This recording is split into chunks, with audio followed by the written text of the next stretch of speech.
Good morning. It is Tuesday morning, and welcome to week 4. So we're rapidly approaching the midway point in the course, and we're now moving on to some other concepts that are, as you hopefully can see, are building upon each other. And that's one of the things that I think is very important to remember why we structure the assignments the way they do. And in case they do seem occasionally a little repetitive, that is by intent. That is to make sure that we are building on what we have done before in prior units. And that's a feature that sometimes gets a little annoying. I understand that, but it asks you really to come up with something new each week. So that's really the reason we do things like that.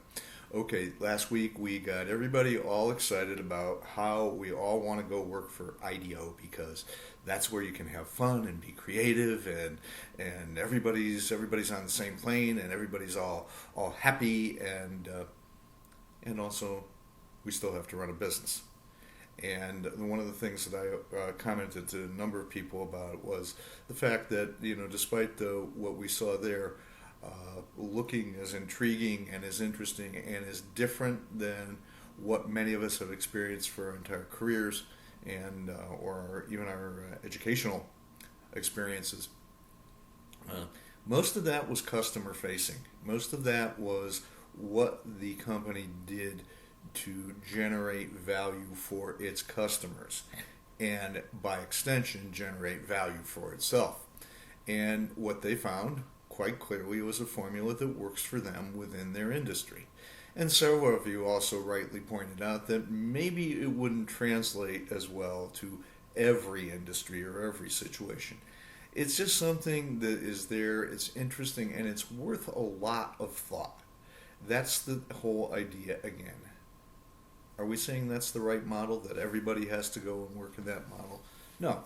What we're saying is it is an alternative model and something that you can think of and work with as you contemplate what the correct form of organization design and organization development is for the markets and the products that you work with. So that was one. Okay? And this week we're going to move into a couple of other things, which we start talking a little bit about technology. And I think you want to pay careful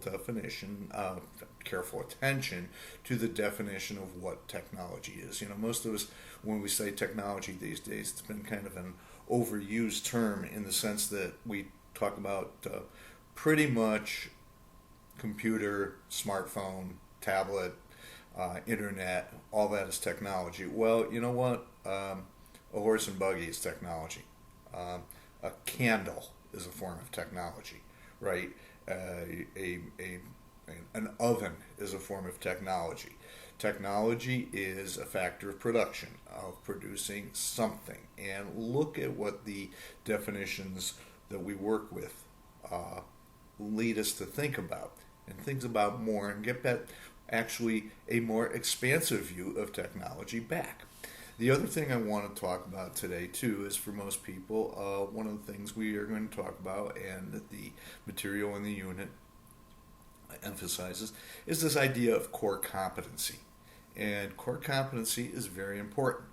It's something that an organization or an individually does singularly well. This is the base talent, if you will, the base quality, the base process of an organization that we do really, really well. And one of the things I do want to caution people against is a lot of people get a little confused and they go and they try to equate core competency with core values. They're different things. They're quite different things, right? Values are beliefs, are philosophies. These are things that we hold to be true. And sometimes our core beliefs, our core values as an organization will lead us in the direction of developing what core competencies we have. That's the preferred direction, not the other way around. But please, just as you're going through the week's material, that's a very common mistake that people make, is to try to equate the two. They're not the same, and it's something that we really want to make sure is happening. I really, again, have a lot of praise for a lot of people in the way you're handling discussions, by the way. They're detailed, they're good, the exchange is getting better. Please, I do try to give people hints for doing things differently. Some people who are doing things very well, I'm going to give you a hint on how to do something differently. You don't have to absolutely abide by it. I am not the world's foremost expert in online discussions, but I do know that I've been using them for close to 20 years now. And you know what?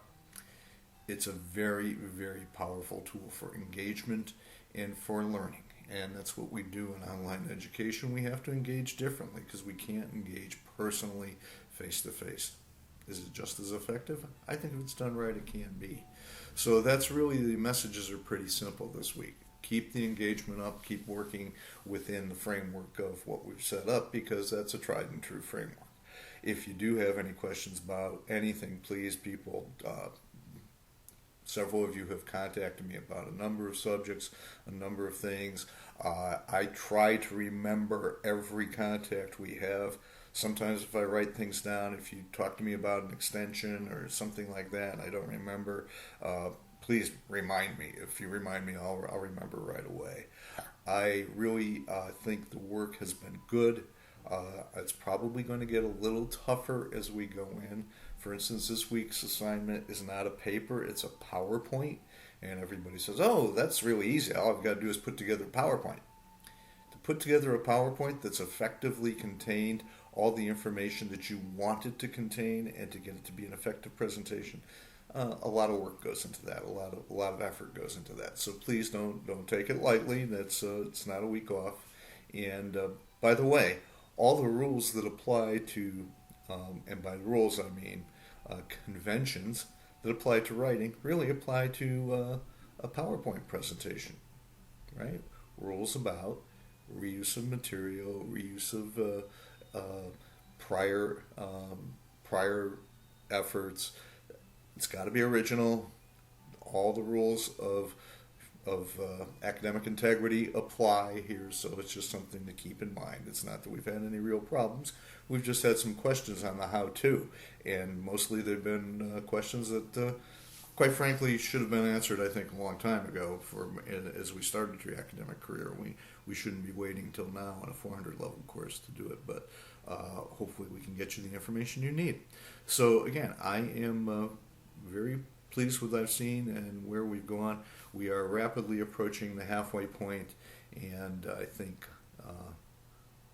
it's going the way I had hoped it would. Thank you very much for your participation.